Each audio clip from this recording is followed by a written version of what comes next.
வணக்கம், நான் உங்கள் நவீன், பிஸ்னஸ் டேக்ஸ் கன்சல்டன்ட்.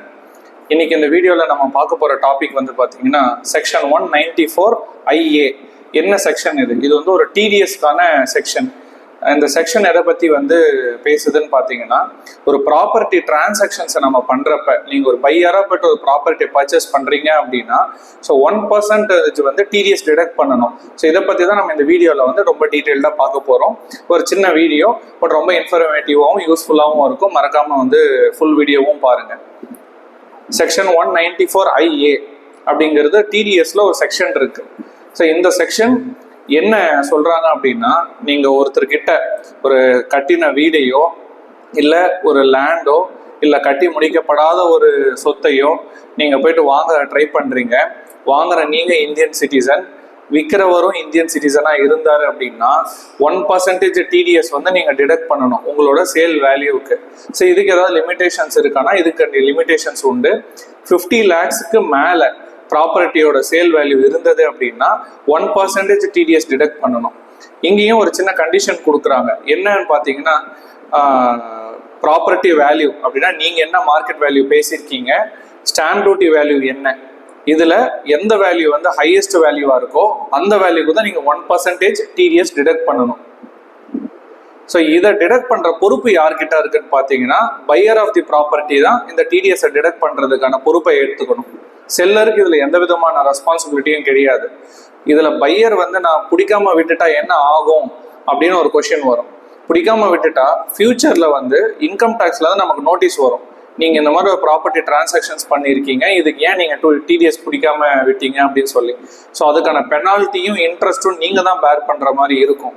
அதனால ஒரு ப்ராப்பர்ட்டி டிரான்சாக்ஷனை நீங்கள் பண்ண போறீங்க, இல்லை நான் ப்ராப்பர்ட்டி வாங்க போகிறேன் அப்படின்னா, வாங்குறதுக்கு முன்னாடி ஒரு சின்ன அட்வைஸ் எடுத்து இந்த ஃபார்மாலிட்டிஸ் எல்லாமே வந்து செக் பண்ணி ஒரு கைடன்ஸோடு பண்ணீங்க அப்படின்னா உங்களுக்கு இதில் இருந்து இந்த பெனால்ட்டிஸ் அண்ட் இன்ட்ரெஸ்ட்லேருந்து நீங்கள் வந்து எஸ்கேப் ஆகலாம். பெனால்ட்டிஸ் எவ்வளோ வரும், இன்ட்ரெஸ்ட் எவ்வளோ வரும்னு பார்த்தீங்கன்னா, இது ஒரு செக்ஷனில் சொல்கிறாங்க. Section 271H. இந்த செக்ஷன் வந்து டிடிஎஸ் பெனால்ட்டிஸை பற்றி பேசுது.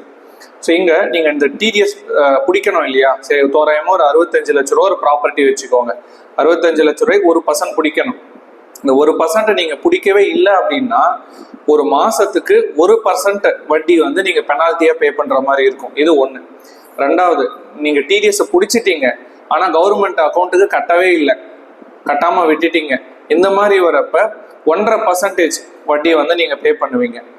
இன்னொன்று, நீங்கள் டேக்ஸை பிடிச்சிட்டீங்க, கவர்மெண்ட் அக்கௌண்ட்டுக்கும் நீங்கள் கட்டிட்டீங்க, ஆனால் இதுக்கான ரிட்டர்ன்ஸை வந்து நீங்கள் ஃபைல் பண்ணலை அப்படின்னா ஒரு நாளைக்கு 200 ரூபாய் பெனால்ட்டி நீங்கள் பே பண்ணுவீங்க.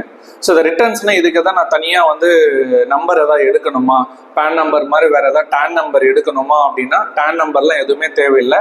உங்களோட PAN number, permanent account number, இது இருந்தாவே போதும். இதை யூஸ் பண்ணி ஃபார்ம் 26QB இந்த ஃபார்மை நீங்கள் வந்து டீட்டெயில்ஸை ஃபில் பண்ணி நீங்கள் வந்து உங்களோட ரிட்டர்ன்ஸை வந்து நீங்கள் ஃபைல் பண்ணிக்கலாம். ஸோ இப்போ நீங்கள் வந்து டேக்ஸை பிடிச்சிட்டீங்க, கவர்மெண்ட் அக்கௌண்ட்டுக்கு பே பண்ணியாச்சு, ரிட்டர்ன்ஸும் ஃபைல் பண்ணிட்டீங்க. அடுத்து என்ன ப்ரொசீஜர்? ஃபார்ம் 16B வந்து நீங்கள் ஜென்ரேட் பண்ணணும்.